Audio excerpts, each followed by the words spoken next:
Eu quero parabenizar você que está firme e forte neste devocional 2024.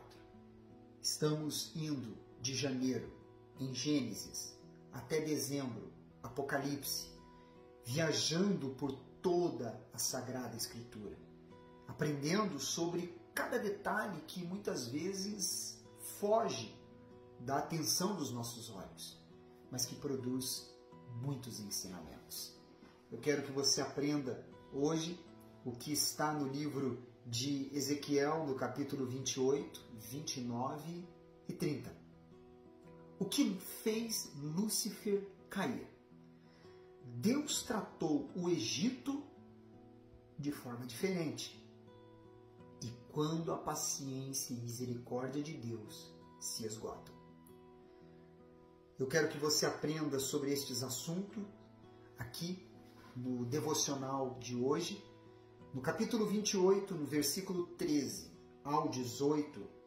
A palavra de Deus ela fala sobre a profecia contra o rei de Tiro, mas aqui estavam características sobre um outro personagem, Lúcifer.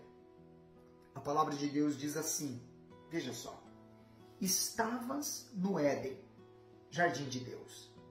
De todas as pedras preciosas te cobrias, o sárdio, o topázio, o diamante, o berilo, o ônix, o jaspe, a safira, o carbúnculo e a esmeralda.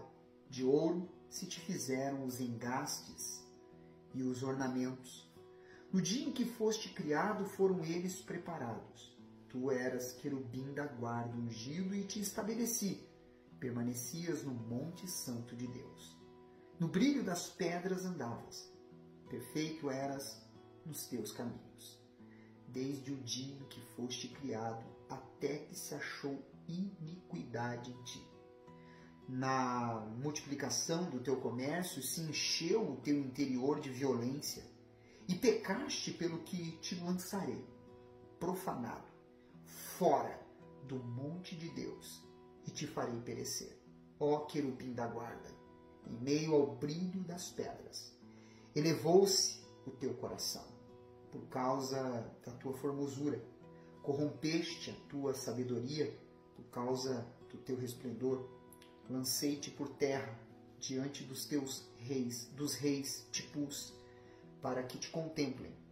Pela multidão das tuas iniquidades, pela injustiça do teu comércio, profanaste os teus santuários. Eu, pois, fiz sair do meio de ti um fogo que te consumiu, e te reduzi às cinzas sobre a terra, aos olhos de todos os que te contemplam.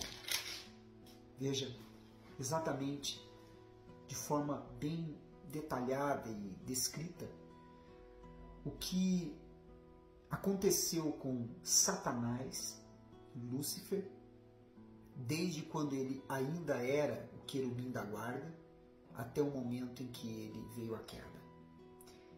As características que se referiam ao rei de Tiro levam-nos a crer que estava fazendo um paralelo com Satanás, quando caiu das regiões celestiais. O orgulho e a autoexaltação foram os princípios da queda de Lúcifer. Podemos e devemos aprender com isso. No capítulo 28, ainda no versículo 25, a palavra de Deus, ela diz assim: Assim diz o Senhor Deus, quando eu congregar a casa de Israel dentre os povos entre os quais estão espalhados, e eu me santificar entre eles, perante as nações, então habitarão na terra que dei ao meu servo, a Jacó. Aqui ele está falando sobre santificação. Santificar o seu nome. E como que isso na prática é feito? Quando obedecemos a palavra de Deus. Ao obedecer a palavra de Deus, nós santificamos o nome do Senhor. Consequentemente, colhemos as suas bênçãos. Que reciprocidade maravilhosa, não é verdade? No capítulo 29, no versículo 13 ao 14, 13 e 14, quando fala sobre a profecia contra o Egito. mais uma das nações que foram feridas por causa da forma como trataram a Deus e ao seu povo. A palavra de Deus diz assim, com um detalhe diferente sobre o Egito. Mas assim diz o Senhor Deus, ao cabo de 40 anos, ajuntarei os egípcios dentre os povos para o meio dos quais foram espalhados.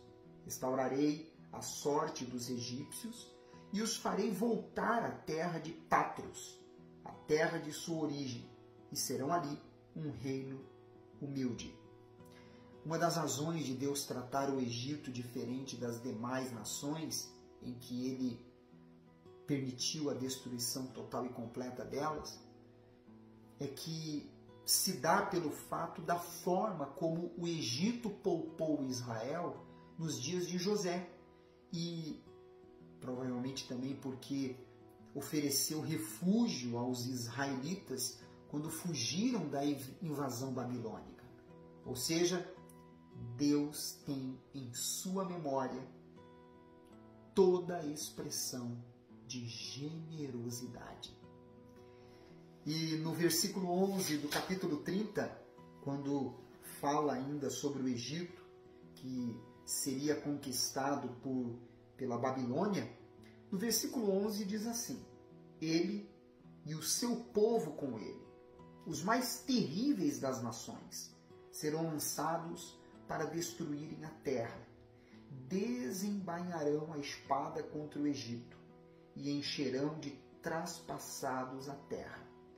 Deus, ele usou terríveis por ser aquilo um tempo de juízo. Já se esgotara naquela ocasião o tempo da paciência e da misericórdia. Passará a vigorar a vontade de Deus no sentido de que a ira seria aplicada sem hesitação e nem meio termo. O que nós aprendemos com isso?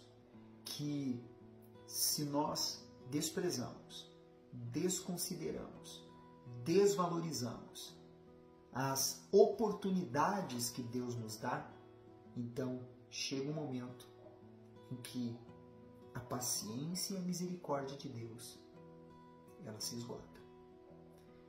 Ajudou você o devocional de hoje? Clica no aviãozinho, mande para todos os seus contatos, porque assim você vai espalhar este devocional. Mande na lista de transmissão, coloque no seu story e também nas suas redes sociais. Deixe aí o seu like e o seu comentário. Eu volto amanhã com você. Que Deus te abençoe.